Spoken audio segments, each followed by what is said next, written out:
Guys, I think we are all here who are going to be here today. I know that the Weber Greenfield clan is traveling, so they are not going to be here today. So welcome to our second week. We're not going to be as crazy running around this week, like I felt like I was rushing to make things in, but however, we are going to make two things in class this week. But before we talk about that, I want to do a little introduction. So one of the words that you guys brought up last week as something that you felt made a kitchen sacred was community, about how you find community when you come together in a kitchen. The kitchen is not just a place to cook anymore, right? We discussed how it's a place for so many different things, and one of them is community. And so today, our word from the prayer, riffing off that blessing for the home prayer that we looked at, is community. What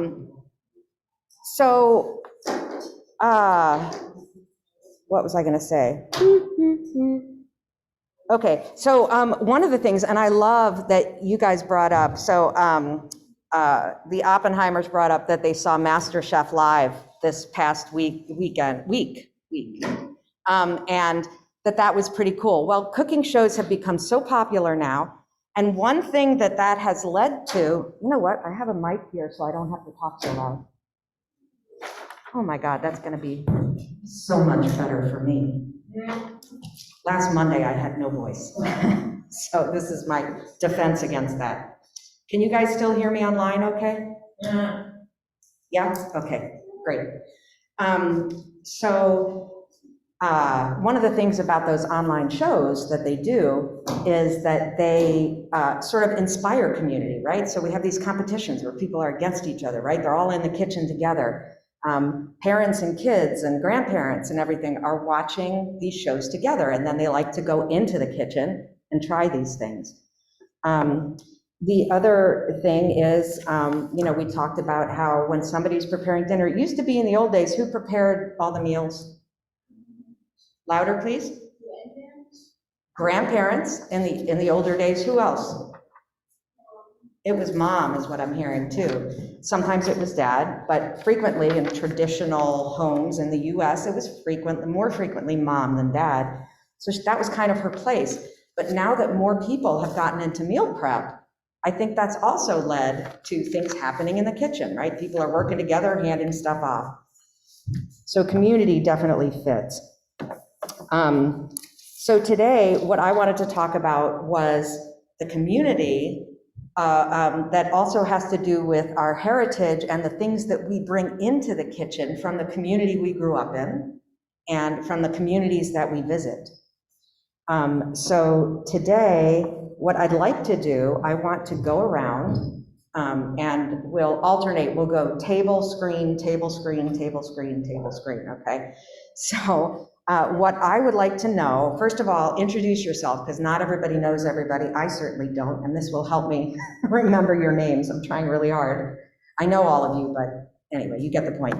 So please, I can't bring the mic around, but you're gonna have to just come where the owl can hear you well and answer the question for us. Eli is excited to start, so what I'd like you to do is tell us your name and your favorite food.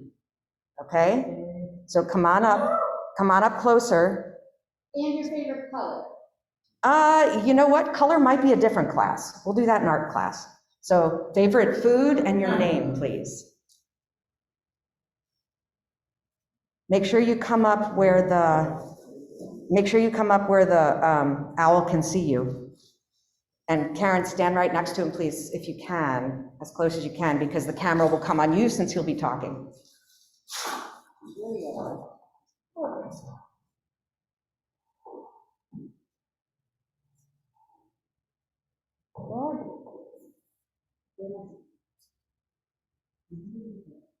I'm not introducing myself. You introduce yourself, Eli. So you're me.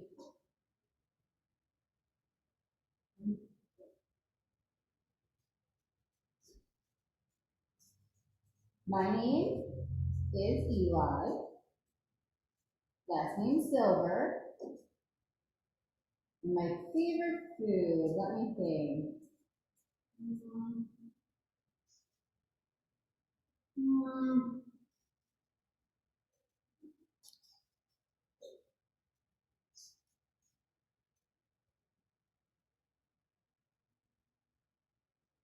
Pop-Tarts.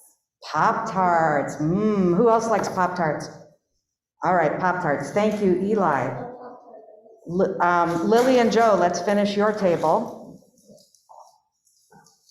Karen, unless you want to add something for yourself. Okay.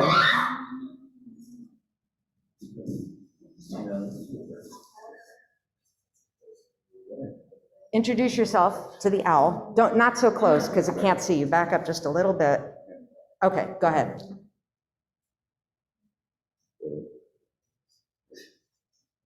Yeah. All right, go my ahead. name's Joe, and my favorite food is smoked brisket. Ooh, can you guys hear him? You can hear him? We can. Okay. Smoked brisket. Do you have a favorite food you want to add?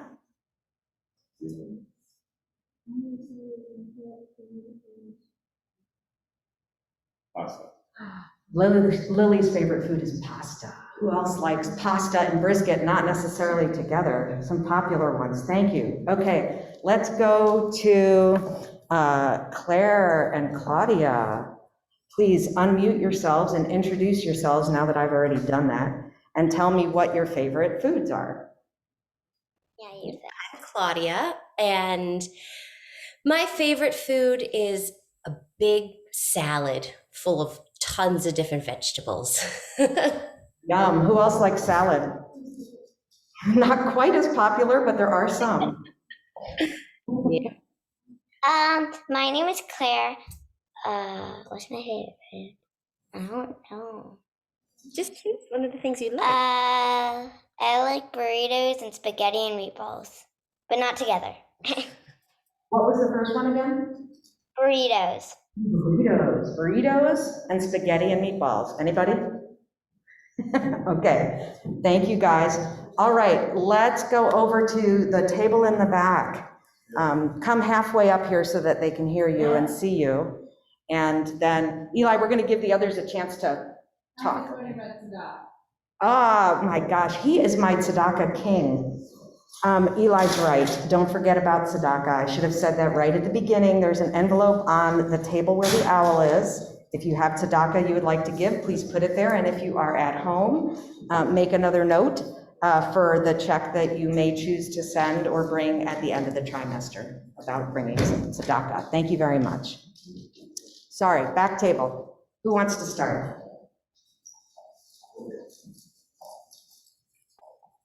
Right there is perfect. My name is Erin, with one A, and favorite food is Kraft mac and cheese. Kraft mac and cheese. Thank you, Erin. And if you like that, you can just like clap or go like this or something. I'm not going to say who likes that every single time. You get the point, right? All right. No one else likes it. I love it. All right, come on, guys, keep it coming. You can even queue up if you want. It's okay with me. All right, well, I'm David, and my favorite food is green spinach. Cream spinach. And go ahead. I'm Zach. My favorite food is pasta. Zach is a pasta man. Oh yeah, I'd have two hands up if I wasn't holding a mic. My name is David, and it's hard for me to say favorite food. Well done hamburger. A well-done hamburger. Nicely done hamburger. Right, with good meat in it, right? Yeah. All right, good answer. Anybody else on that? No, I got all that table. Okay, Danielle and Margot, why don't you go next? Okay, I'm Danielle, and my favorite food is pizza. I'm Margot, and my favorite food is pasta. What kind of pasta? What kind of pasta do you like? Fresh pasta. Fresh pasta. Spaghetti, usually. You make fresh pasta? We don't make it, we buy it. Oh, yum. Yeah, fresh pasta is different, isn't it? Okay, let's go to this table. Come on closer to the owl so it can see you and hear you, and tell us who you are and what you love. Hi everyone, my name is Mason. Louder, please. Hi everyone, my name is Mason, and my favorite food is probably pizza. Pizza, what do you put on your pizza? Just cheese. Good choice.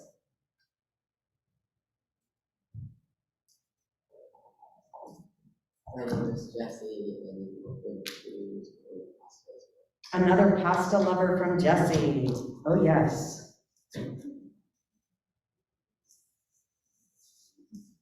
Nice and loud. Hi, my name is Tahini, and my favorite food is a Russian type of soup, which is called borscht. It's Borscht. cabbage, beet, potato, carrot, and you can put meat.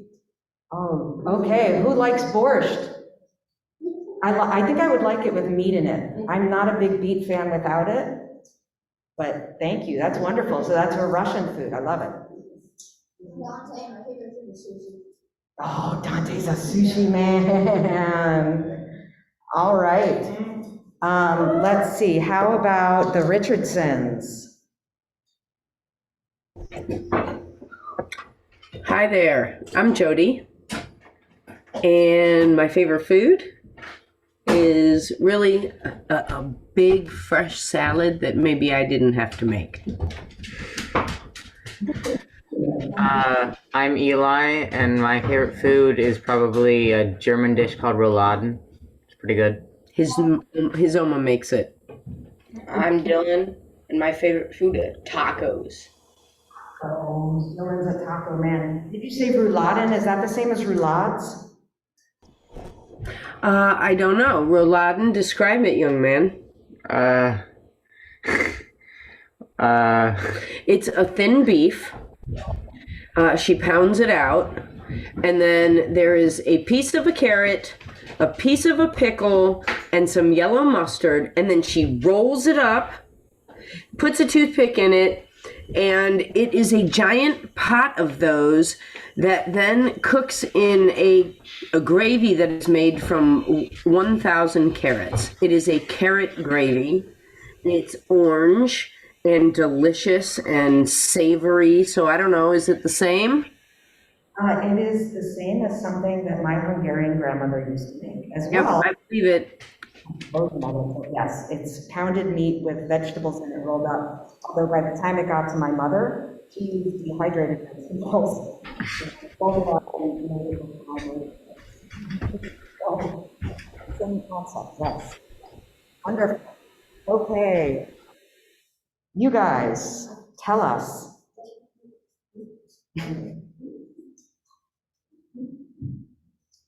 Not so close because they can't see you. Back up a little bit.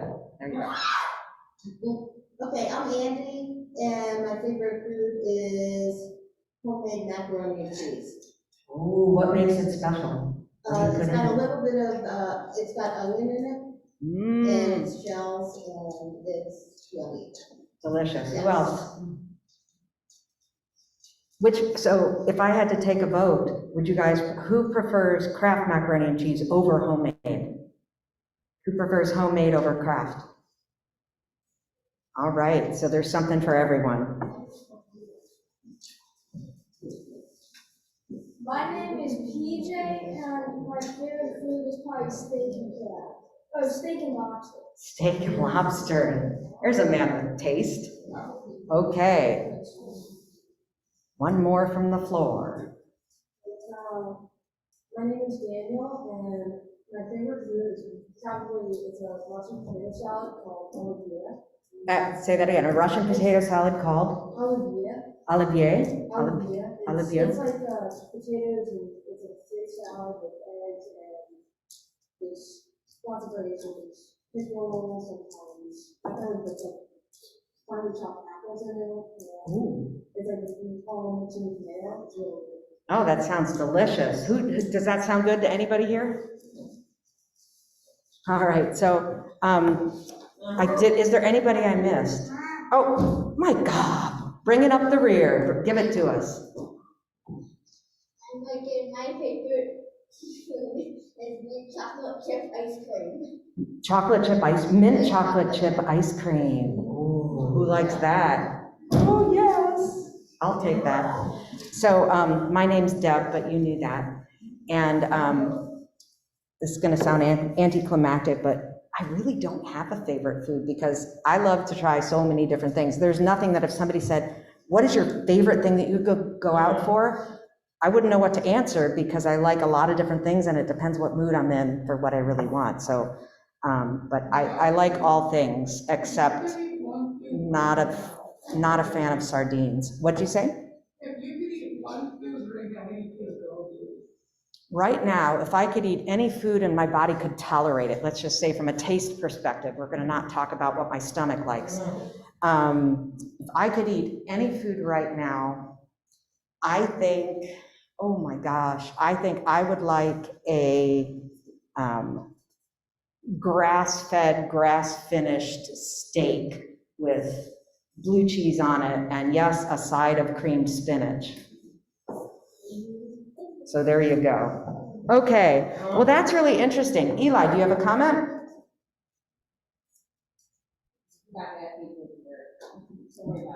I forgot to what? I'm Karen. This is Karen. Tell us about Karen, Eli. Not her favorite food. Tell us why she's here. What's your favorite food? Not to take up class time. Go ahead. What's your favorite food? Noodles. Noodles, okay. So Karen is we love having Karen here because she helps interpret so we can all understand each other, and that's a beautiful thing. Okay, so one thing, what is something that you noticed? I don't know, this is too much of a leading question, and maybe I'm asking you to read my mind, but what do you think when you hear all these different foods that people have mentioned, what strikes you about them, being that we're sitting here in Beechwood, Ohio? What strikes you about that list of foods? Yes, Jody. It's incredibly diverse as to where they're from. Yes. They originated. You're a ringer, I swear. I could have, written that for you. Eli, what do you want to add to that? I go to Beechwood High School. Thank you. Okay. I'm in the 10th grade. Thanks, Eli. You know what? We're gonna move on with food stuff. So if you have stuff for the food discussion, anybody has that, let's add that. Otherwise, you can tell me later. But that's great. So what I found interesting was exactly what Jody said, is the diversity of foods. So let me ask you this. How many of you have a heritage that is North American? Anybody here have a heritage, and I guess what I mean by that is going back maybe 3 or 4 generations, is from this area of the world? One person, Eli does. Anybody else? A little bit, but hardly anybody, right? Right? So we are a huge melting pot, and our foods, we are fortunate enough that our foods are like that. How many of you have traveled to a country outside the US? Okay, it's Joe, right? Okay, Joe, tell me what you know. Where did you go? We've been to Italy. You've been to Italy. Tell me about the food in Italy. What is Italian food when you're in Italy? It's made fresh. It's made fresh daily. Are there particular spices or flavors? Lots of garlic, parsley, basil, oregano. Okay, so how many of you identify that with Italian food? Yes? Does that sounds pretty Italian, right? It's not a trick question, I promise. But when you think of Italian food, doesn't a certain flavor palette and certain foods come to mind? Right? What about, who else has been outside the US? PJ? Where have you been? Oh, I went to Montreal. You went to Montreal. What was the food like in Montreal? That went to like other places in Canada. Uh-huh. Big difference. It's a big difference, right? So what, was there one kind of food that was Montreal, or is that another place where it's a melting pot? I don't really know. You don't really know. And that's a good thing. They do, Canada does have some foods that they are known for, but I don't know that anybody would say, this is Canadian cuisine. Would you guys agree with that? Okay. Claudia, what do you have to add? Or Claire, sorry. It's a clue.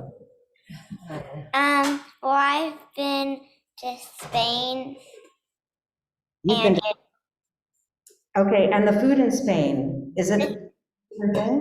It's northern Spain, and there was fish and scallops. Fish and scallops. All right, because northern Spain is that, and were you on a coast? Yes. Yes, okay, so it's common to see seafood on a coast.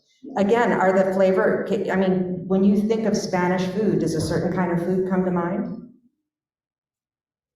Anybody? Paella, I think is Spanish, yes, very good. Micah? Tacos. Ah, it comes from the Spanish word, yes, and Spanish is a word spoken in all different places. I don't know where tacos come from. I always thought Mexico, but I could be very wrong. Eli, is it about the class? I've been to Florida. You've been to Florida, okay, well that's in the US, so we're looking for outside. Lily, last one, go ahead. You've been to Aruba, how's the food in Aruba? There were lots of different foods in Florida.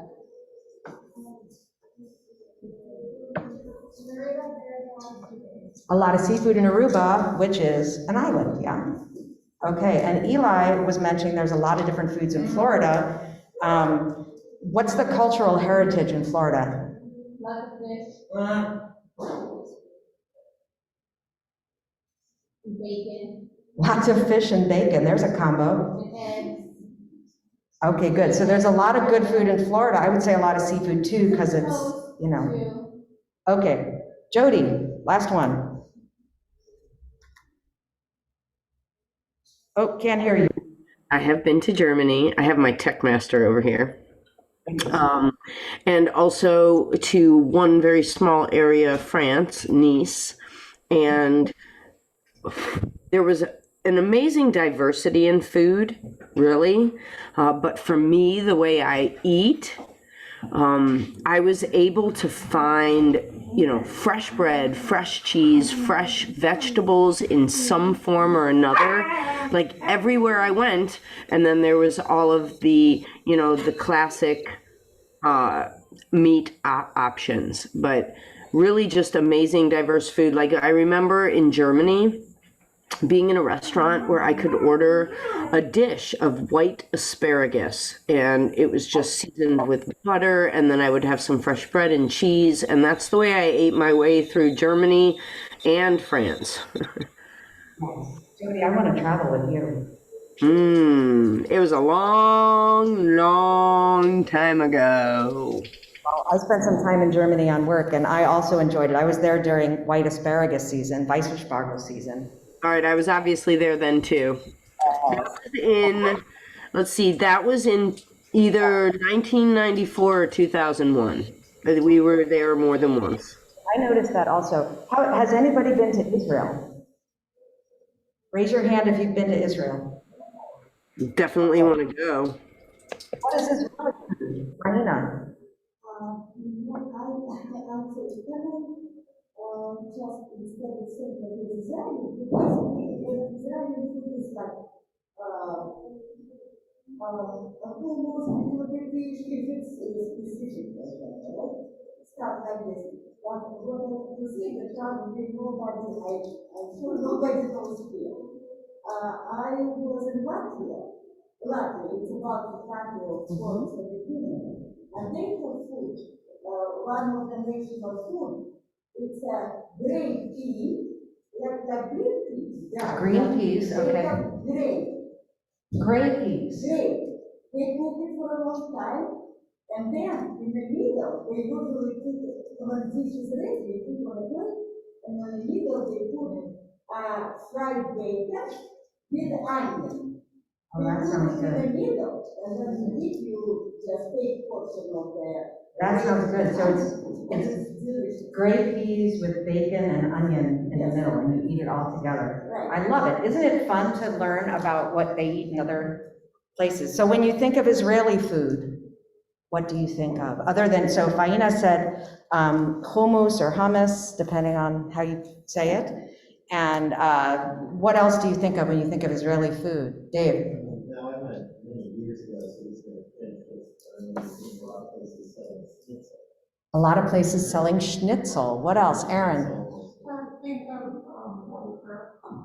Kosher food. There is a lot of kosher food, and some of it is halal, which is the Muslim version, I guess I would say. Their kashrut is actually halal, and a lot of the food in Israel is also halal. What else? Israeli food. Anybody on the screen? No? Okay, so I was there a few years ago, and the food that I walked out falling in love with was halva, because how many of you have ever tasted halva? Okay, I'm gonna, spoiler alert, you are gonna taste some today if you choose to. I brought some different flavors, actually made in Israel, which is another story. And those of you at home, did everybody get their halva shipment at home? Yes? I hope so. No, Kaufman's didn't get yours. Oh, it's coming, you guys, I promise. It said, my mail said it was delivered, so I'm kind of surprised. Make sure you don't have a little box from the House of Halva hiding somewhere outside your house, because we'll look into that later. So in any case, halva is another one I think of, and hummus definitely. What's the other one that you hear a lot of? Falafel. Falafel is a very common street food. Now, I'm gonna ask you, are those foods strictly, oh, thank you, Eli, for that view of your sample pack. Are those foods Israeli? Jesse says no. Why, Jesse? They're Mediterranean, right? So Israel is in the Mediterranean. It's a coastal country. I don't have a map with me, but if you haven't seen it, look it up. It is on, just one second, Eli. It's on the Mediterranean Sea, and they share food profiles and flavor profiles with a lot of their neighbors on the Mediterranean. If you ask somebody from Greece where hummus came from, they will probably tell you Greece. If you ask somebody from Lebanon where it came from, they will tell you Lebanon. It's kind of like Argentina and Brazil, and they both think that cheese bread, Brazilian cheese bread, is theirs. So it just depends who you talk to. So today we are going to explore some Israeli food. We are going to make hummus, and we are going to make pita chips with zatar. How many of you have heard of zatar? Anybody know what it is? Eli, do you know what zatar is? I like chocolate. Okay, great. There's some chocolate halva for later. Does anybody know what is in zatar? Ooh, I've got some zatar on the Richardson screen. Eli, tell me what's in it. I'm just going to read the ingredients. Toasted sesame seeds, thyme, marjoram, coriander, oregano, chickpea flour, sea salt, sunflower oil, citric acid, lemon oil. Wow, that is some serious zatar. Mine is, I think, similar. Mine contains everything but all those preservatives, I think. Mine is dried ground oregano, sesame seeds, sumac, and salt. Sometimes they put salt in it, and recommendation is you don't want salt in your spices because you want to add salt to your taste. Salt is something you want to add yourself. So whenever a spice contains salt, just use it carefully and subtract the salt. Aaron? I know what food is about. You know that? Food is about. I still didn't understand you. Food. Food? Yeah, that's what it's about. What's the last part of what you're saying? Take your mask off for one second. Food isn't zatar. Oh, food isn't zatar. Is is in Zatar. Food is in Zatar. Thank you so much. So depending on where you look it up, I am actually going to send you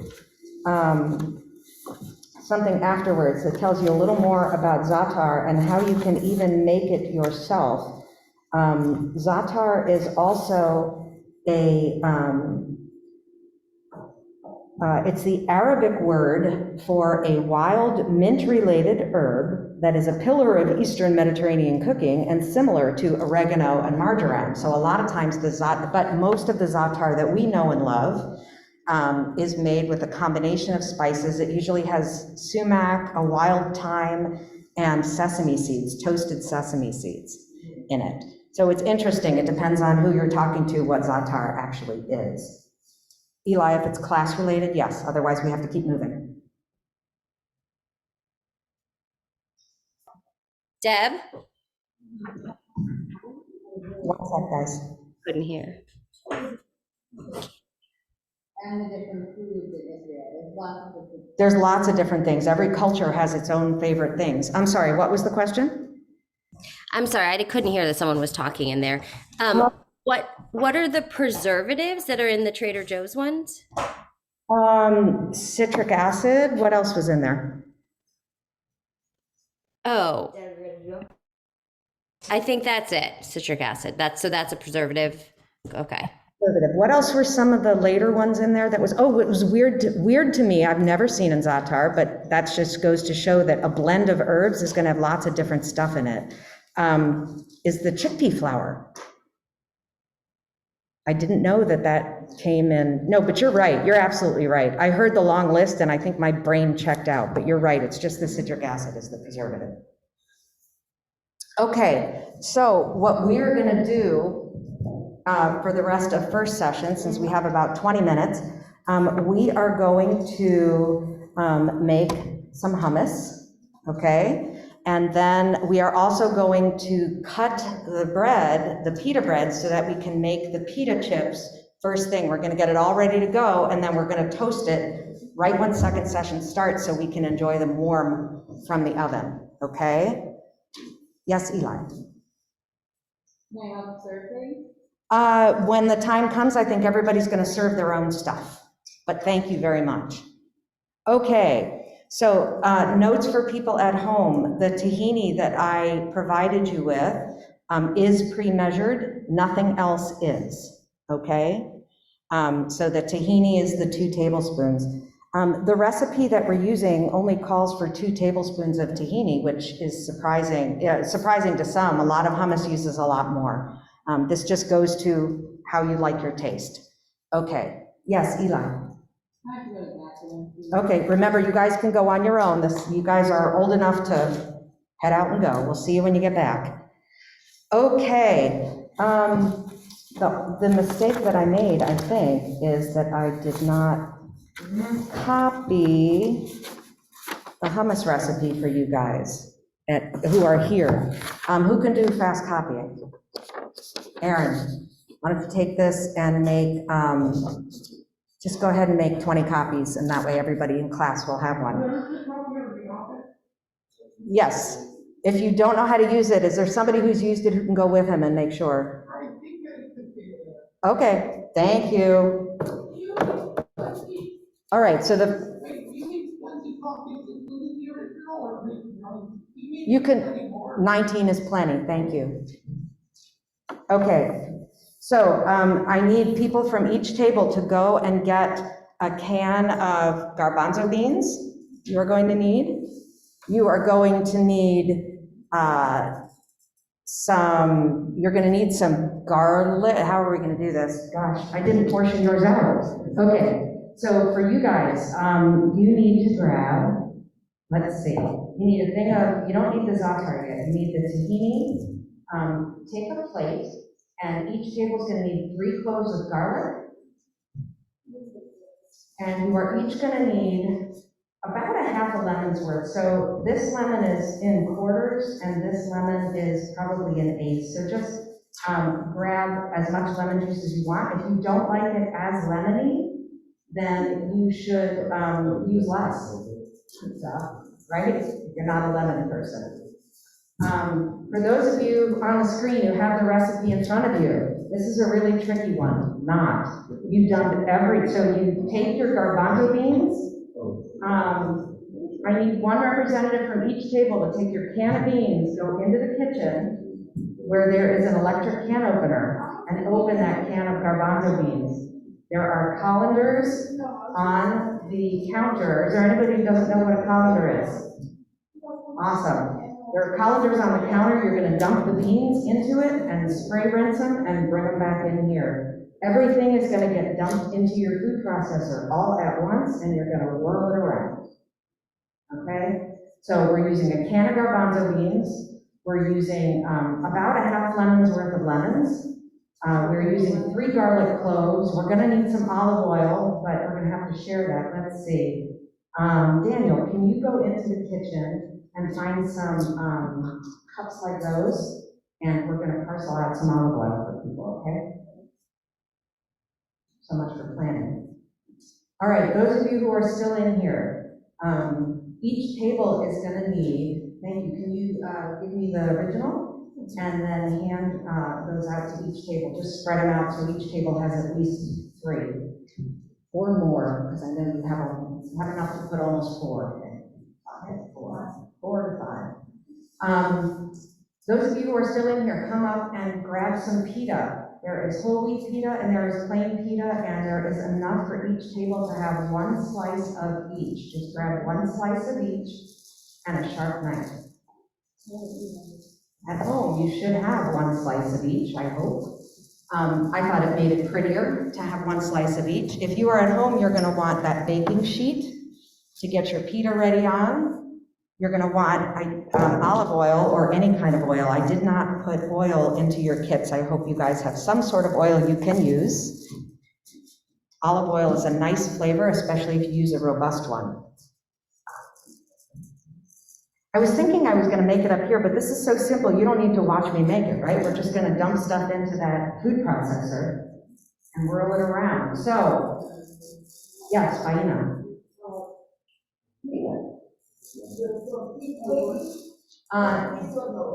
1 piece of whole wheat and 1 piece of plain. 1 piece per table. Correct. So each table needs a piece of whole wheat and a piece of plain. Oh. They're all. Where are the rest of the? There was only 1. Okay, maybe they're still in a bag and I forgot to. I don't know where the other bag is. Oh, you found it. Okay, great. No, that was plain. That one's plain. So 1 whole wheat and 1 plain. Thank you, Daniel. Can you fill them, please, about 2/3 full with olive oil? And then 1 person from each table come up and get, or you can take it to each table and pour them a cup that's about 2/3 full. This is one of those non-exact things. If you don't have exactly what the recipe says, like it calls for, I think, a half a cup, you don't, no, it doesn't. It calls for 2 tablespoons. The half a cup is what you're going to need for the other part. We are also you might need a little bit of water. Andy, can you check in the kitchen for some salt? I forgot to bring salt. Thank you, thank you. All right, so to use your food processor, the blade is already in there. You should be able to twist the top and pull the top off. And once you can put those right on the cutting board. Once you have your garbanzo beans in here that are strained and rinsed, you're going to dump them on top of the blade in your food processor. Make sure there's a blade in there.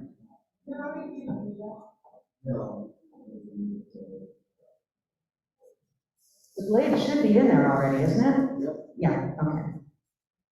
Drained and rinsed garbanzo beans, you're going to dump them into your food processor. Oh, that's perfect. I just set it right on there. The salt has come out. It calls for a quarter teaspoon, which is probably about what's in one of those packets. 2/3 full, yes, please. Do you know where the measuring spoons are? There is a bin, and I think it's under the coffee pots and stuff, that has measuring stuff. I forgot to bring out supplies. I'm so used to doing this in my own kitchen, you guys. How are our at-home learners doing? Oh my gosh, Eli's done. All right, awesome. Claire's having fun over there. How's it going, Margot? Actually, my blade accidentally came out of the blender, so I had to pour all of the stuff out to put the blade back in. I'm not done. Yeah, it works better with the blade in it. The devil's in the details. Okay, so if you're just sitting at your table trying to figure out what to do, I'm going to show you a trick when it comes to squeezing a lemon. At home, I don't know if you're going to be able to see this. Let's see. But what you do is, I'm just going to show you with my hand. Look up here for 1 second. When you're squeezing a lemon with your hand, you know how the tendency is to sort of pinch it and squeeze out what's inside? The seeds are going to go in if you do that. So when you squeeze a lemon, squeeze it like this, because then the seeds will stay in your hand and you can just kind of let the juice come out. Make sure your hands are washed, by the way. That was first rule of class, is come with clean hands. So somebody with clean hands has to do this. Thank you, Micah. Dump it right in.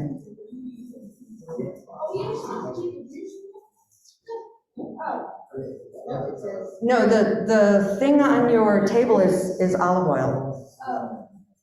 All right, did you find measuring stuff, Andy? Yes, I did. Okay, so you are gonna need a tablespoon measuring spoon. Nope. Andy just brought over a thing. You should throw your 3 garlic cloves in there unless you are not using garlic.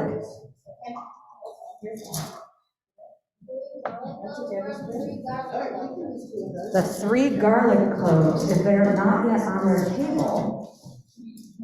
Oh, there they are. No, you don't have to cut it off. Nobody will see it. Wonderful. There you go. Now, did you guys see my lemon squeezing trick? There you go. All right. A half tablespoon will work too, because you guys can do that math, high level math.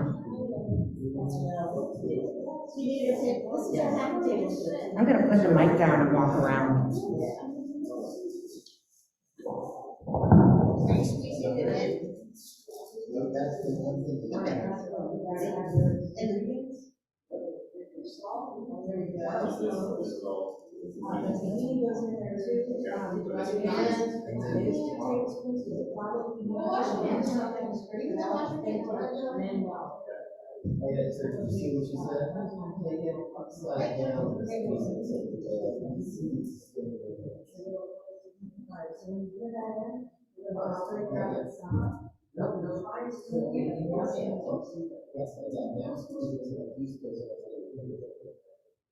Yeah, the juice goes down your finger and you try not to.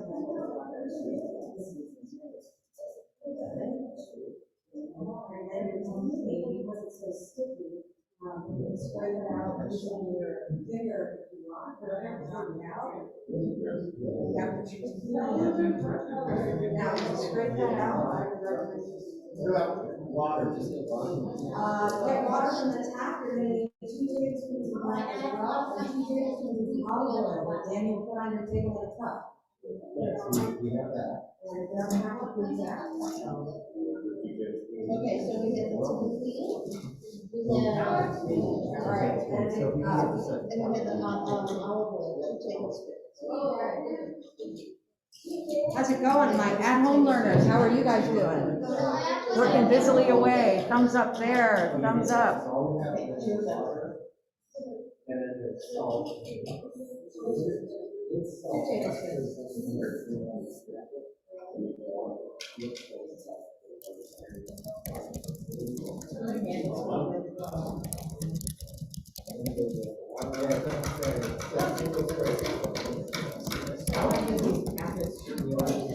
You probably only need 1. What I would do is make it with 1 packet of salt and whirl it around. And if you want a little more salt, you can open and sprinkle a little more in. I just put the salt in. Yeah, it's all going into the same. Oh, I think it's not much of the season.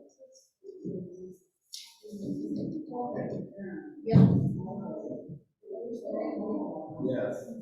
And water? Water from the tap in the kitchen. Okay, we need.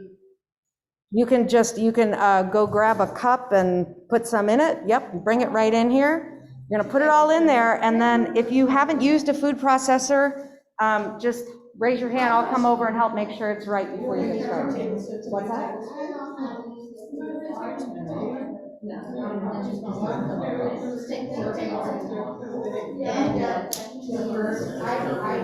My son is doing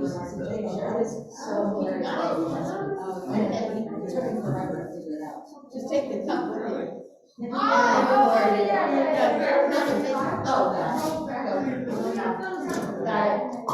Oh, Zachary got it? Yeah. So this says to be high, that on. That's gonna be off. Okay. Yeah, do you know how to use this? Or should I show you? How to put this on? If we still need high. Oh, you don't put the water, thing or Right, and I think the salt and pepper, they probably do, everybody does salt and pepper, so they don't turn salt. Yes, pepper? You don't have pepper? I don't have it. I know where it is. Oh, okay, if you want pepper, then Anna's gonna bring some out.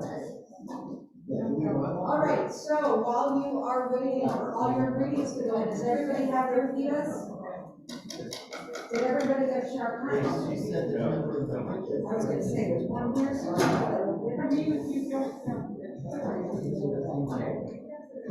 I would like to, I'm gonna ask you to,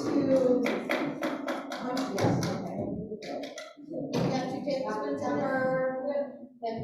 All right, so once you have all your ingredients in, hit the top of your food processor. If you have never done this before, please ask for help.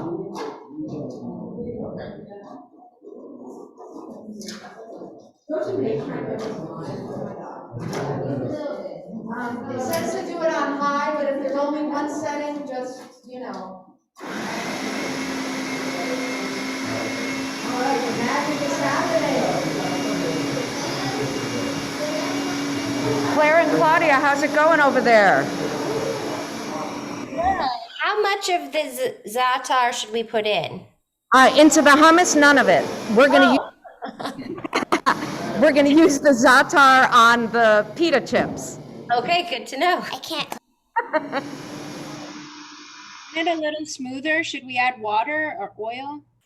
If you want it smoother, you can actually add either one. I would tend to add oil because I love the creaminess that it adds.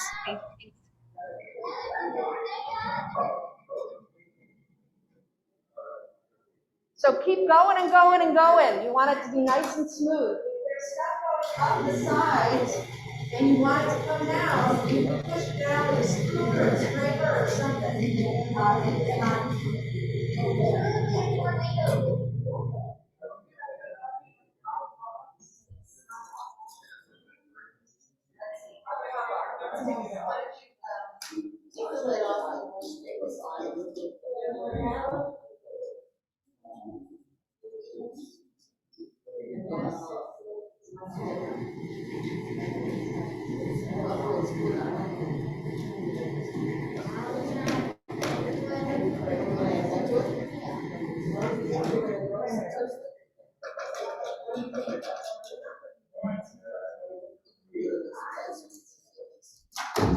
Do we have some?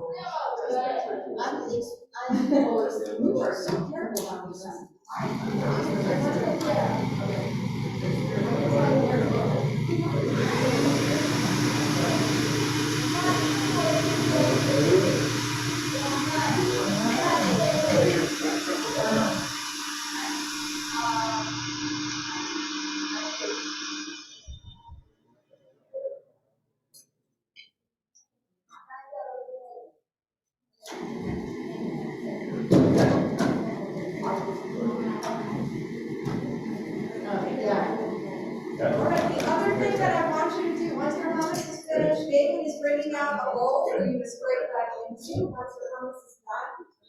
And then I want you to please, we are going to split our pitas, okay? So when I say that, what I mean, my and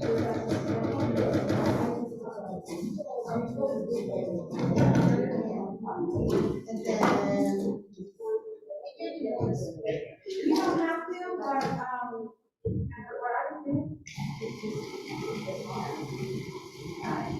It has its own. Okay, so. I just want to get up really out. You guys, for the pitas, I just want to make sure. At-home learners, can you see me? There we go. Kind of like wave so it comes at me. There we go. There we go. When you cut your pita, you want to put your knife in the side, and we're going to split these pitas in half. That'll give us crispier chips. Okay? You've got to get it into the middle. The other way to do this, it's hard to split pitas without ripping them into 1,000 pieces. The other idea, if you're having trouble, is just trim off the very outside. That will separate it. Then you can gently pull the halves apart and eat the crust the outside. So there's two ways to do it. You can either stick your fingers in and pull it apart, try to cut, or you can just cut the border off.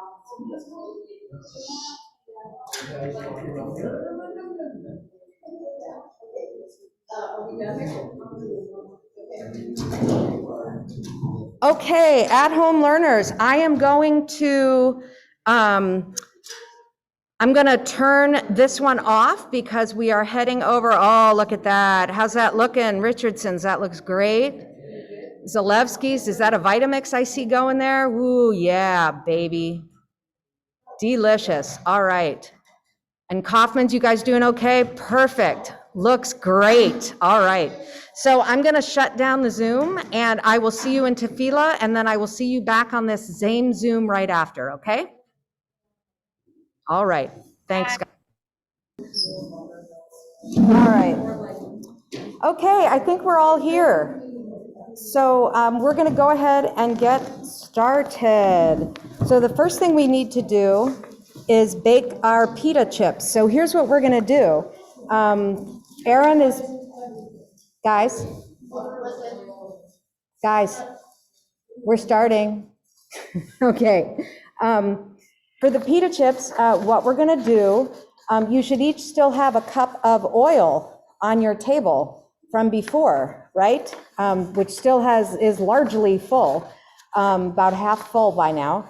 And to make our pita chips, what we're going to do is we are going to season them with Zatar Seasoning.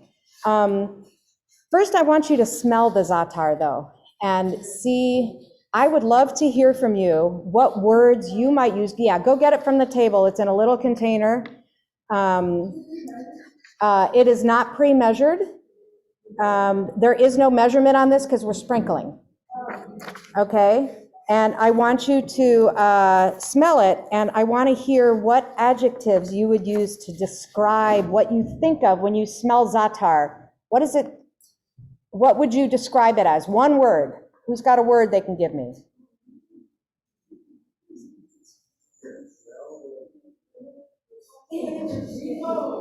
I got interesting from PJ. What else? Herby. Smells like oregano. What else? Oh, I should use my mic, shouldn't I? Gotta learn. What else? What else do you think of? Does it smell like, I don't know, does it smell like garlic? Probably not.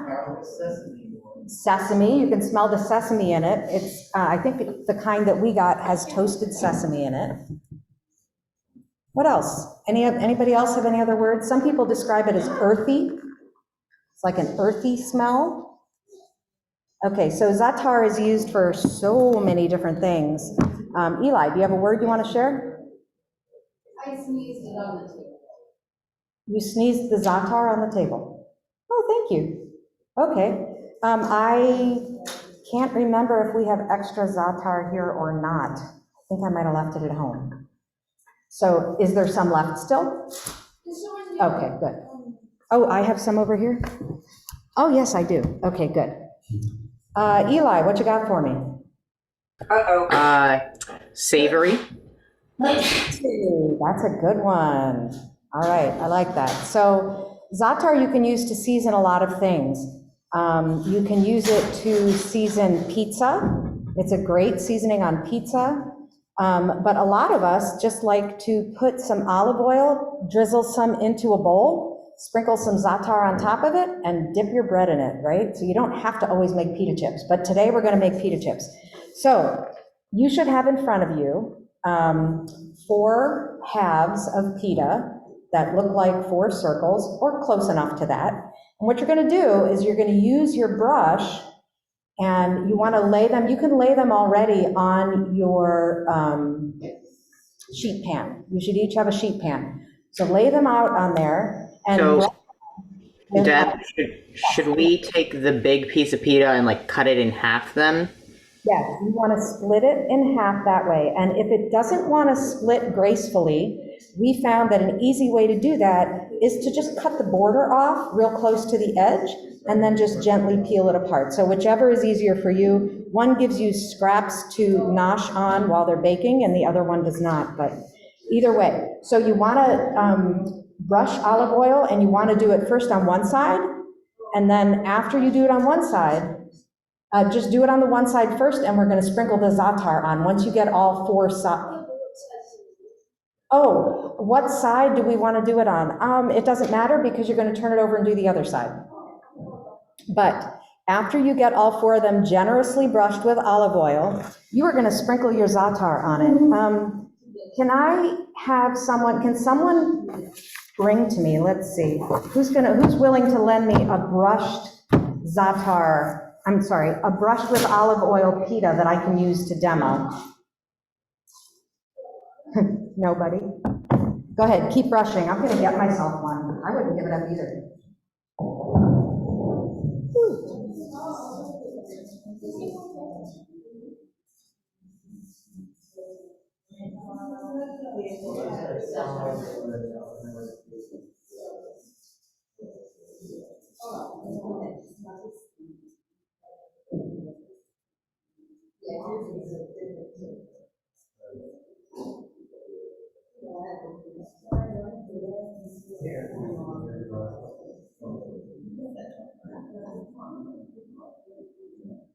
The other way you can split it is just with your fingers.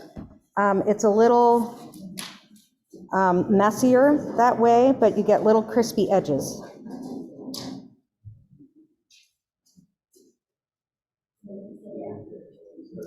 If you don't have a brush and you want to do this at home and you don't have a pastry brush, you can use a paper towel. You can just drizzle it and spread it around. That works too.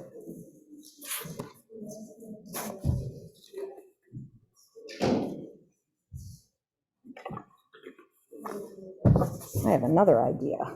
Let's see. So here's another way you can do it. I just drizzled it on one half of the pita because I don't have a brush, and I spread it with the other half of pita. Kind of pressing it on there so I get some in both. All right, so at home people, I'm going to tip this down so that you can see about how much Zatar I'm putting on just for fun, because we can use another camera.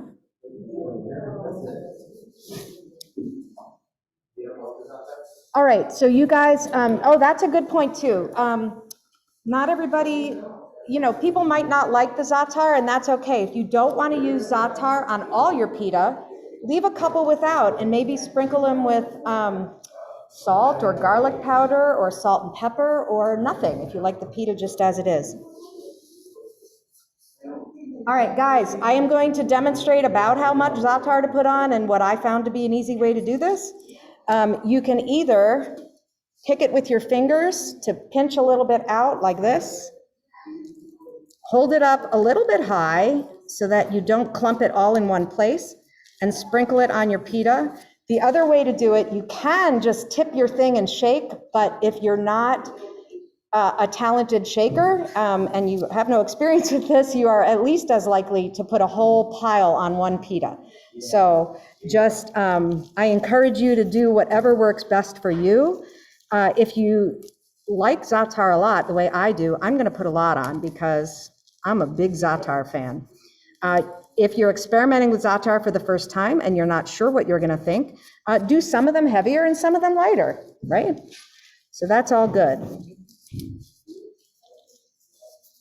Again, folks at home, because I can't see your faces right now, if you have a question or something to add or suggest, please just unmute and bring it up.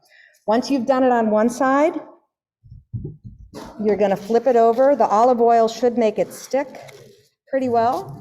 You're going to flip it over. You're going to put olive oil on the other side with your brush, or if you're me and you don't have a brush, your fingers.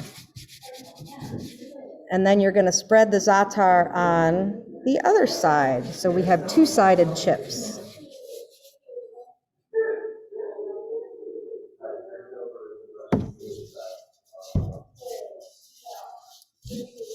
The olive oil will help crisp it up, so don't skimp on the olive oil, okay?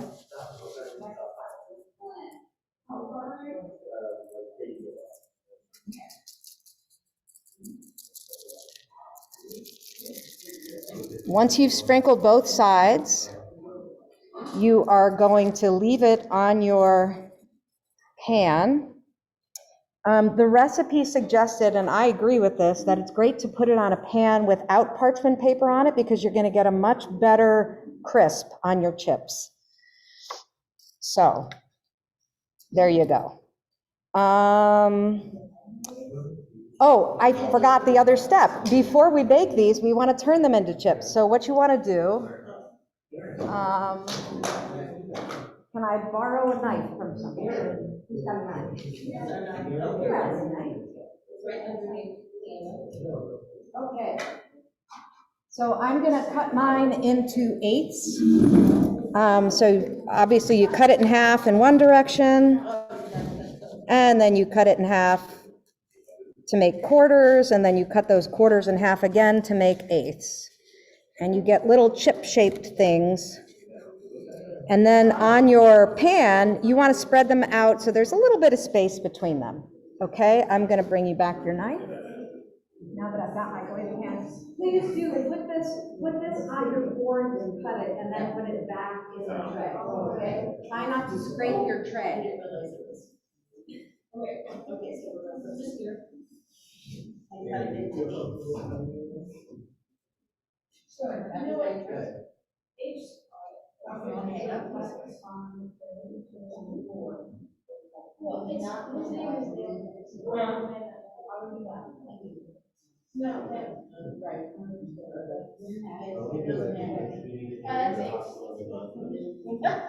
That's a new game.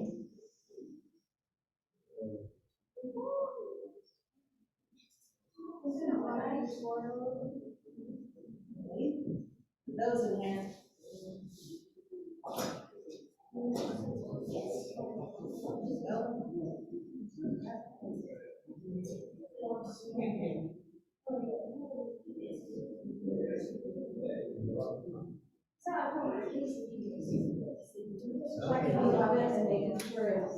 I have enough like you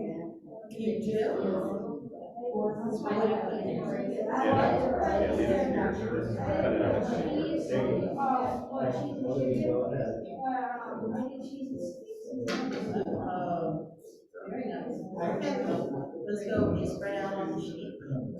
Yeah, I have no idea. But it's okay. Afternoon snack for you. And myself a piece of yeah, I'll let you. Okay, so once you get your pita all cut up, put it back onto your tray. It should fit, this much should pretty much fit on a quarter sheet pan. So you can space them a little closer together if you need to, but not on top of each other. You definitely want them in a single layer. Okay, so the temperature on the recipe is 425. That means that if you are using a convection oven, I don't know why my owl isn't coming up. If you are using a convection oven, you're going to set it 25 degrees lower as a general rule of thumb. So we set our convection oven here at 400 degrees. What's the matter, Claudia? That was a face. You okay? Did I just catch you? No, well, I have a convection oven, so is it better to use convection? You know, that's a good question. I think for this, it probably doesn't matter too much. This is going to be a really quick sort of a thing. Convection is great for things like baked goods and stuff like that to keep the air moving around. I don't know if it's important for this. Great question. So you could do it on convection at 400 or on a regular oven at 425. Either way, as we bake these, you will see the recipe tells you that you bake it anywhere from 5 to 10 minutes. So this is a quick thing. We're doing it at a high heat, quick thing, and you're going to get some real crispy chips. After about 4 or 5 minutes, we're going to check it. We're going to pull them out for a second. We're going to flip our chips over, and we're going to stick them back in the oven again. Okay? Who's ready to put theirs in? How's that back table doing? You guys chit-chatting over there. Is yours done and ready to go in? Awesome. No? This one, yeah. Okay, so he's still working on it. That's okay, no rush.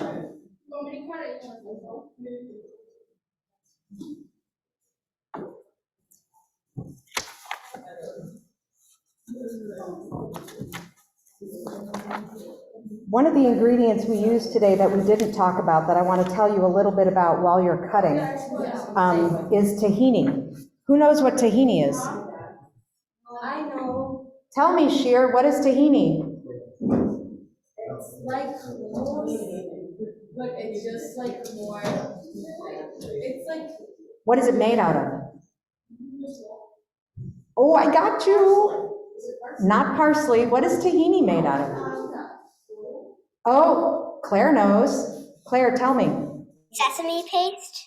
It's sesame paste, that's right. So tahini is made out of sesame seeds. There are different ways to make it. I could get into all kinds of excruciating detail about it, but I'm going to send you a handout that gives you excruciating detail. I could talk about tahini for an entire class. It's amazing to use in baked goods. It's of course in hummus, but it's also used as a sauce on its own. I'll let you read the rest.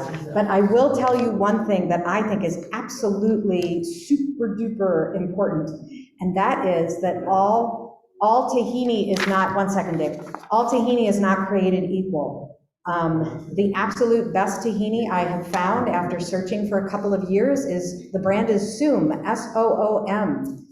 It is the best tahini I have found. You can find it online. It's hard to find in stores. A good backup is the Whole Foods 365 brand is a good one. A good tahini will be loose, like a loose peanut butter, so it's a little bit runny, like the stuff you used, which happens to be Soom. And it also will not have a bitter taste to it, okay? A lot of cheap tahini tastes bitter. Okay, if you are ready with your trays, please, oh, do you guys have room that we can add my 8 to it? Okay, great. Just come over here as a detour. Oh, no, wait, I'll bring it over there. And go ahead. Oh, that's a beautiful pan, Eli. I love it. Are you guys taking pictures as you go today, too? I know you guys have a camera or two around the house, so please do take pictures. I encourage you guys to pull out your phones if it's for the purpose of taking pictures as well, and then text them to me, okay? All right, let's put our stuff in the oven. Again, we're going to put this in. We're only going to put this in for about 5 minutes, then we're going to pull out the trays, flip them over, and stick them back in.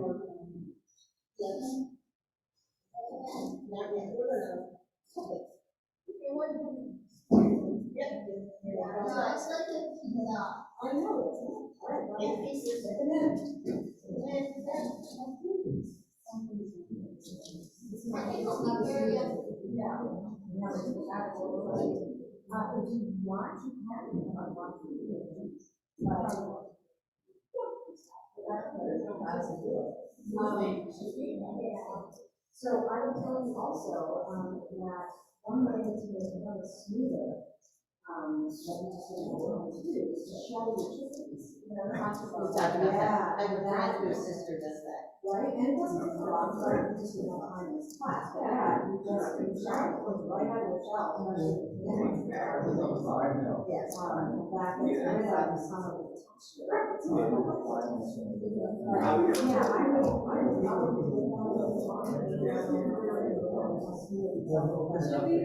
That's fine. So we just plug it in again.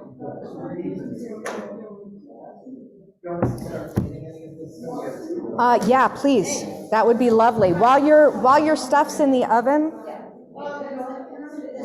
while your stuff is in the oven, feel free to wash your stuff. Okay, you are more than welcome to do that. And we have a celebrity visit from Rabbi Van. Woo-hoo. Welcome, Rabbi Van. What's going on here? We are baking our pita chips. Awesome. I don't even know. I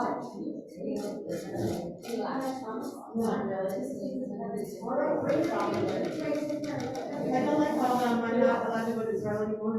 Halva. I love hummus. I love Halva.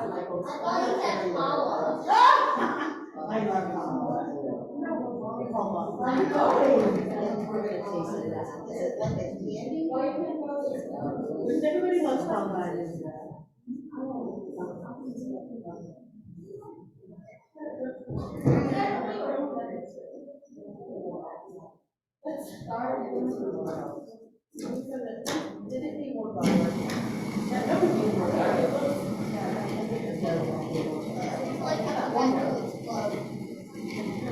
Beautiful. It's like in the bathtub, but in a million pieces. Whoa, boom!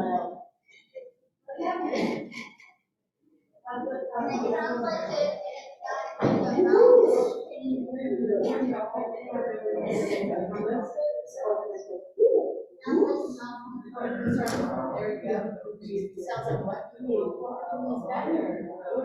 You should hear it.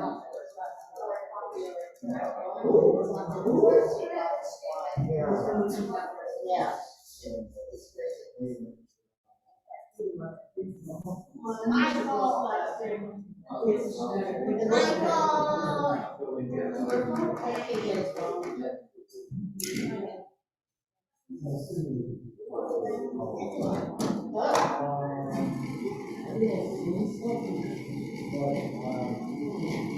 My grandson. M-I-C-A.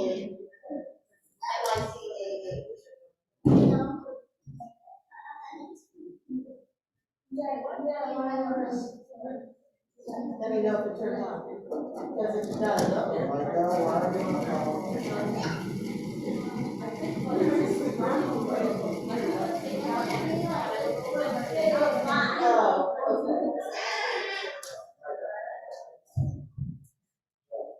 All right, we're not that, it's not working.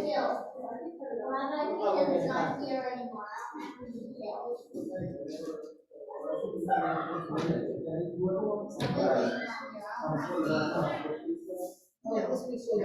I'm gonna go check our Pita. The chips smell amazing in the oven.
It's for like food counters and all that stuff. Oh, the odor. Are you guys making that into soup? Happening or? Are you turning it into hummus soup? It was very chunky. So some people like it chunky, some people like it.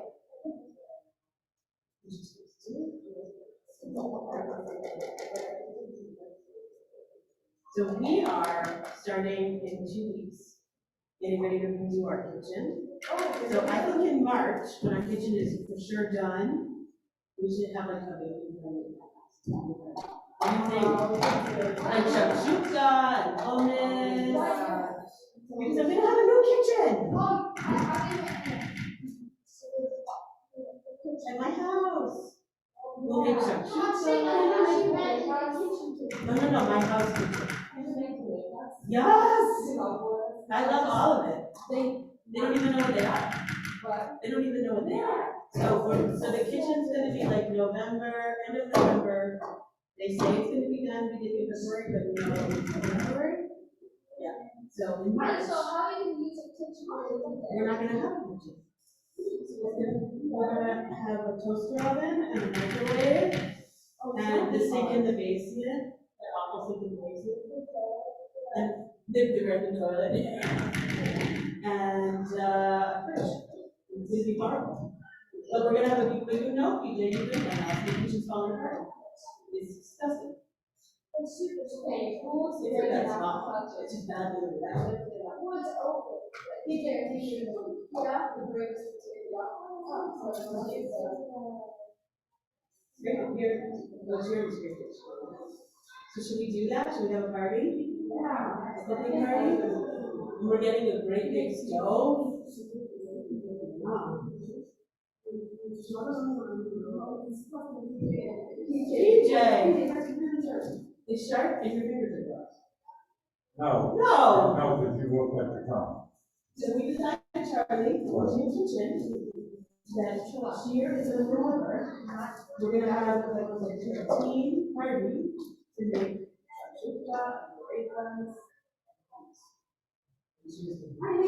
I never made before, and so in March, when everything's ready, we're gonna have all of this come over. Won't it be fun? Because we're gonna have an island. It's good. Yeah? It looks way better. Yeah. March.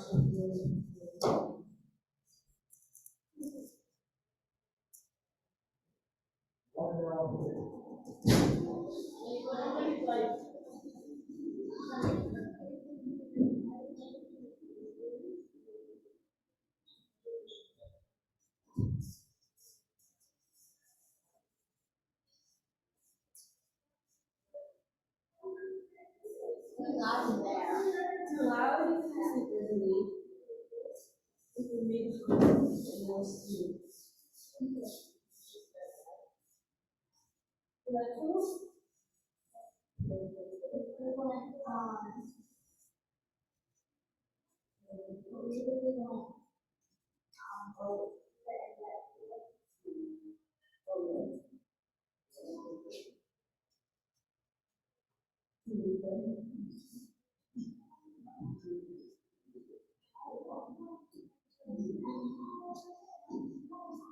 Whose birthday was it? Oh, we just need to make it nice. What time is she? Oh, she's in the bed. She's in this studio. She's a shooter. Oh, she won. Yeah. The show had conferences. What do you do? Just at home go watch it? Just go watch it, just go to show We have like. How are my at-home people doing? Sorry, I was in the kitchen. Look at the trays! Oh my gosh, you guys. Oh, this is beautiful. I'm taking a screenshot. Can you get your faces in there too? with your food? All your faces, come on. I want to see you. You ready? Ready, set, go. Awesome, thank you. And please take pictures. Oh my gosh, you guys, this is so awesome. I love this picture. Okay, I have to send it to somewhere. There we go. How is it? Amazing. Delicious. Amazing. Delicious, delicious. So one thing I want to tell you guys, because I told the folks in here, but I don't know if you heard me because there was a lot going on. I mentioned that if you prefer your hummus a little bit smoother than this, then what you can do is you can after you rinse your chickpeas, you can just use your fingers and just kind of squeeze them out of their cases, right? So you want to hull your chickpeas and throw out the casing. And then when you use it, it'll be like super creamy smooth when you're done. But I kind of like the texture in it, so I don't have a problem with texture. All right. Who's that in the background? I haven't met you yet. This is my husband, Stan. Hello. But I have not met you. That's Deb. Hi, Deb. Hi. Nice to meet you, Stan. Likewise. Thank you for this wonderful recipe. Welcome. Oh, it's so super easy, isn't it? Yeah. All right. So the folks that are here, you can't really see what's going on, but they have gotten their chips out of the oven, most of them, and they are coming to their tables. So my in-person learners, as you are coming back and getting ready to taste and stuff, we are going to have a few things to taste, and I want you to have it all at your table so that we can segue to the discussion portion here. So on the table, you will see 5. Are you listening, PJ? I'm talking, buddy. Listen up. What? What'd I do? Okay. On the table, you will see 5 square containers with lids on them. When you take that lid off, you will see inside that there is the name of a flavor of halva on there. So those small plates that you all just got, if you want to taste different flavors of halva, I'm going to explain what that is made out of and how it's made in a minute. You can take those lids off, and those toothpicks that are there, just unscrew the top off that toothpick container with the blue lid there. Unscrew the lid and take toothpicks, and you can use that to serve yourself little squares of halva. Those of you who are at home, feel free to open your halva that you have. Kaufman's, did you find yours or not yet? Not yet. Not yet, but that's okay. Okay. Is everybody back in here? Almost everybody is. Daniel, can you do me a favor and ask the others to come back in? Because I don't want them to miss the discussion. We can clean up later. We'll always stay and. It tastes a little spicy. What is that? What is that flavor? It might be the garlic. So when you use, I have a tip for you. If you like the flavor of garlic, but you find it a little tough on your mouth, some people it bites a little bit. What you can do is you can first roast your garlic. And you do that by taking a whole head of garlic, cut off the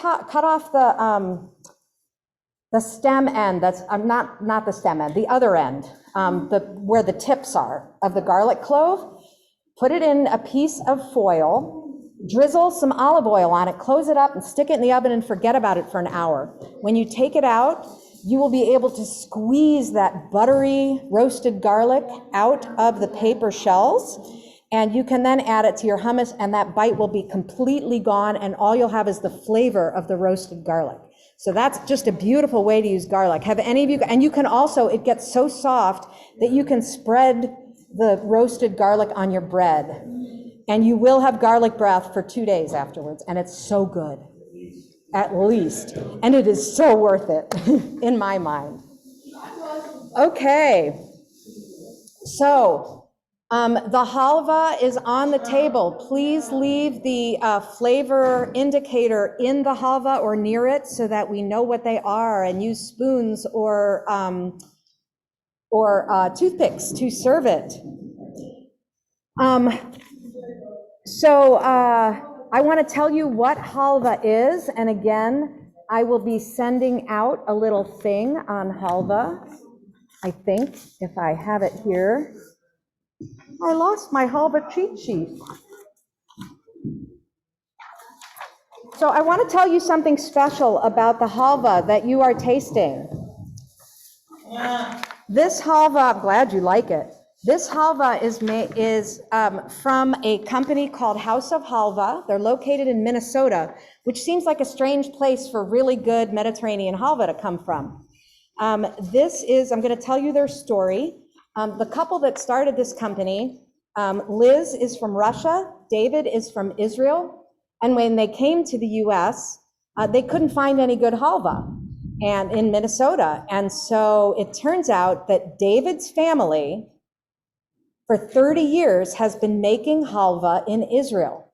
So this halva is imported from Israel by this company in Minnesota, and they sell it. So those of you who are in person and at home, and soon, Kaufman's, I promise, we'll be tasting this halva that is from there. So what is the main ingredient in halva? Does anybody know? Claire? No, you don't know. Does anybody know what the main ingredient? It's not chocolate. Believe it or not, it is tahini, that sesame seed paste. So halva is essentially tahini and sugar and flavor, and that's about it, okay? And I am going to send to you a recipe for halva that you can try. I think it even says it's easy. It's not. It requires patience.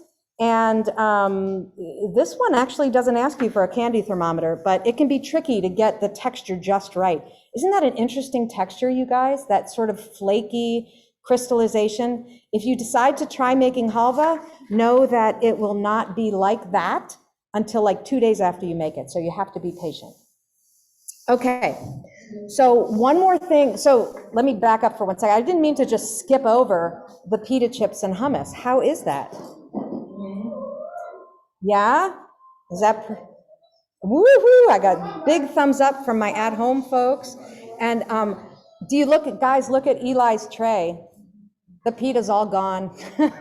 We ate it all. There you go. All right, awesome. Yeah, my family did too when I was recipe testing on Thursday. We had to get out some carrots so that we could continue to eat the hummus. What else do you dip in hummus, guys? Carrots, what else? Cucumbers, that's my favorite, is to dip cucumbers in hummus. Cucumbers. Yes. Celery would be good, tomatoes, anything. Hummus goes great with everything. It also is a great topper for a falafel sandwich. Okay, Shir, can I borrow you for a second? So we are lucky enough, Shir Zuckerman, right? Okay, come on up. I'm gonna have you come up here so the owl can see you and you can use the mic just so that you don't have to shout either. Come here, come here, come here. Right up here. Thank you very much. So I asked Shir, Shir is from Israel, from where? For the Sharon. It's Osama, you know? No? 20 minutes from Tel Aviv. 20 minutes from Tel Aviv. Okay, and I asked Shir to tell us a little bit about, I'm gonna move out of the way too, so we don't have to be on top of each other. Okay. I want Shir to tell us about her favorite foods and what she considers Israeli foods. Yeah. Okay, hi. Well, we just talked about it, but I really love burekas. I don't know if you know what it is, but it's basically like a dough, a salty dough, and you fill it with, most of the time, cheese or potatoes, and then put a little sesame on top, and you put it inside the oven. And I think you spell that B-U-R-E-I-K-A, bureka, right? No, it's with S, burekas.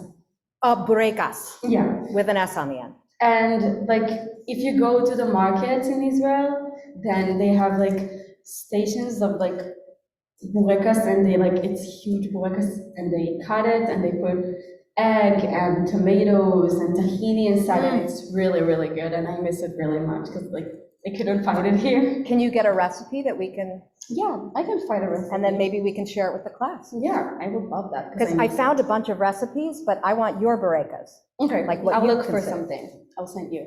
Thank you.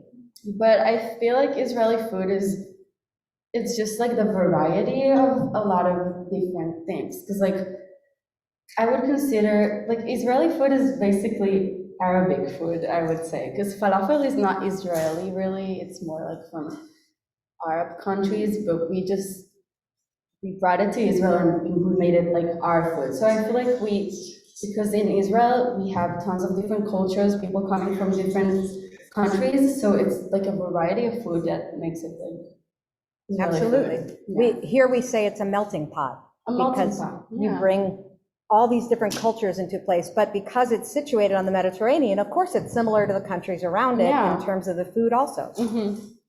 Yeah. So what's your favorite restaurant in your hometown and what do they serve? She's gonna say pasta.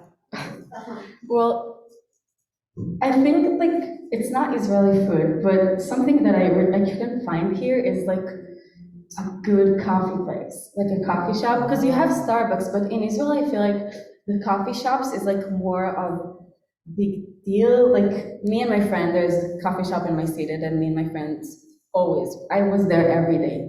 We just go there, we drink coffee, we eat some pastries, and it's just, we have tons of coffee shops in Israel. So we have a big job and a big responsibility here, you guys. We have to teach Shir where our favorite local coffee shops are, because they exist. Please. Not Starbucks, I don't like it. Go ahead, Joe, you have to unmute, Jody. Where does she live? I live in the center of Israel. No, when you're here. We're here. That's how we can help you find a good coffee shop. Where are you living here? I have a car, so I can go anywhere basically. But I live in Shaker, In Shaker. Okay, I'm gonna put my mind to it. I live in Cleveland Heights, and there's a little place on Lee Road called Rising Star that is in a little like a train car, and it is a local coffee shop that is phenomenal. And if that coffee isn't, to your liking, there are others. Okay, I'll try it there. I tried it in Van Aken, but maybe it's. What store is that Van Aken coffee shop? So I'm going to do my quick commercial. My brother owns a small chain of local coffee shops called Nervous Dog. Oh, yes. That's the one place that I feel like it's like coffee shops in Israel. I go there. Yeah, this is the only place. Yes. So the one that you probably go to is at Beechwood. Is at La Place in Beechwood, and he also has one in Stowe, one in West Akron, and one in Montrose. So 4 local coffee shops, not Starbucks. It's really good. If you love Starbucks coffee, I don't know if you'll like their coffee because he feels that Starbucks overcooks their coffee. Yeah. It's very bitter. It is bitter. So if you want to try something else, and we had him as a guest in one of my other classes where he talked about responsible sourcing and all that. When our theme was Tikkun Olam last year, he was a guest and he talked to us about the difficulties of responsibly sourcing coffee and what all the stuff about the challenges that coffee growers have and all that. But he's a really good guy, and Nervous Dog. There you go. There's my commercial. Does he go there? Like, if I go to the weekly one, does he go? He's not there a lot. He works primarily in the office in Akron, but I was a barista, and I just want to make coffee one time. I will talk to him. I will hook you up. Yes. Yes. Okay. Maybe we could have a little party with. They would love to. Don't you think? All right. Awesome. Anything else you want to add? Thank you for having me. I love Cleveland and I love this temple, and woo. Yay! All right, thank you. Yeah, all right. So let's see. It is 10 minutes to 12. The only other thing I wanted to say as part of a wrap up, let me find it. I found a quote that I really liked. So we're here talking, remember, this is the Kitchen as a Sacred Place is the name of our class. And we talked today about community and about how food is community. Food's a way of bringing our community into our homes, into our families. Food is much more than nourishment. It is the heart of the home, right, is where the kitchen is. It's where meals are created. Here's the rest of the quote. It fuels the bodies, minds, and souls of friends and families all over the world. Some say that while life may be created in other rooms of the house, it is certainly lived in the kitchen. We spend so much time in the kitchen. So I'll be right with you in a second. So for this week, again, I'm going to be sending out the recipes, the new recipes that I have for you electronically. And before you go, if you are in person, I would appreciate your help in cleaning up. We're done a few minutes early, but let's get everything cleaned up. Anybody? Yes, Eli, go ahead. What do you have? Can I please leave? Can you please leave? Well, you've already done some cleaning up in the kitchen is what I saw. Yeah, if you need to go, you can go. If you want to stay and help clean up, that is much appreciated. Our at-home people, do you have any final thoughts you want to add? Love the recipe though, thank you. What did you say about the recipe? I loved it, it was really good. Oh, good. I'm so glad you enjoyed it. All right, you guys, I will see you next week. Bye.